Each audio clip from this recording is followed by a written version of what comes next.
Hello everyone, this is Kay, not Max, from Fiction Rant.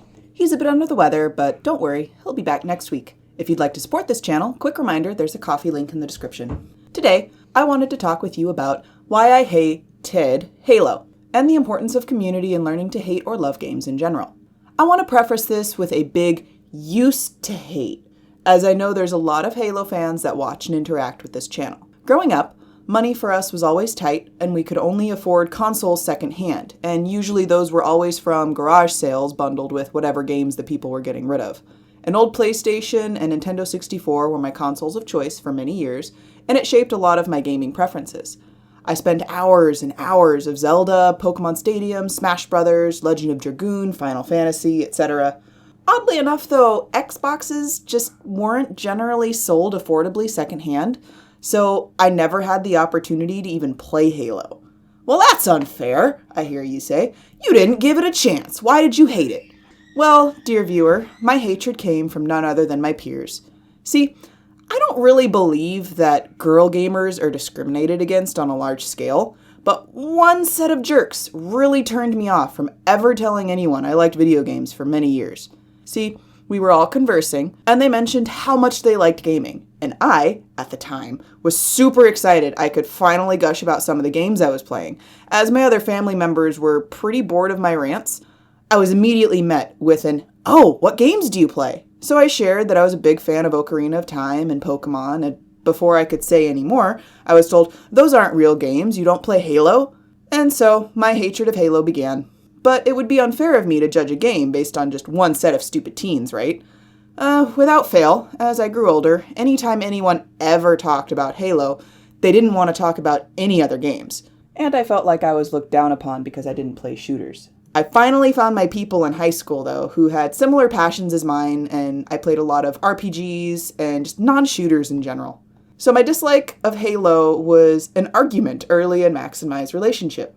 We bonded over video games because we had a long-distance relationship and it was one of the few things we could do.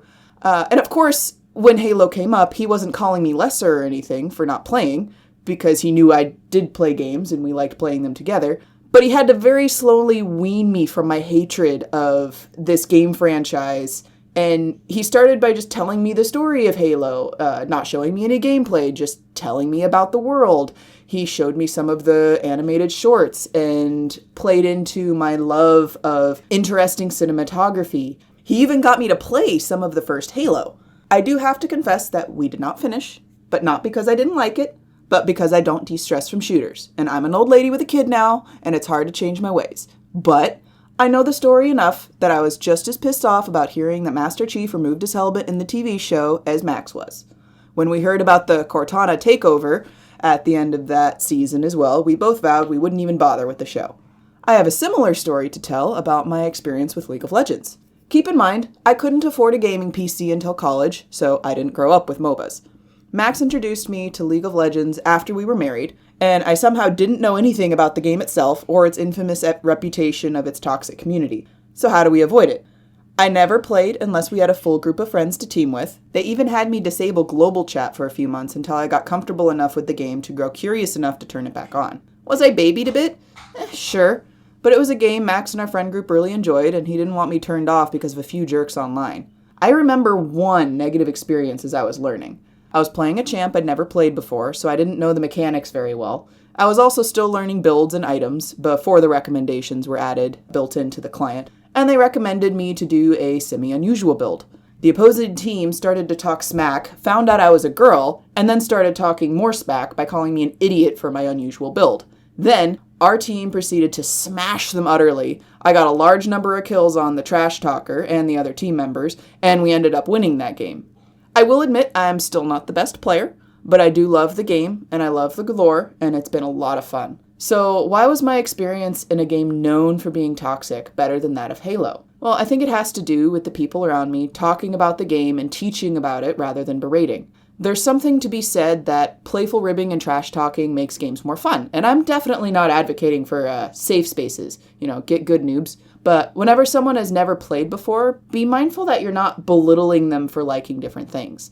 My hatred of Halo came because I was berated for not being a gamer because I couldn't play, is a lame reason. especially with a series as great as iconic as Halo. But it was my reason, nonetheless, and I missed out for years because of it. You can bring someone into your fandom or scare them away for decades. But what do you think? Have you missed out on an amazing game or series because of people being jerks? Let us know in the comments. And until next time, live long and prosper, and may the Force be with you.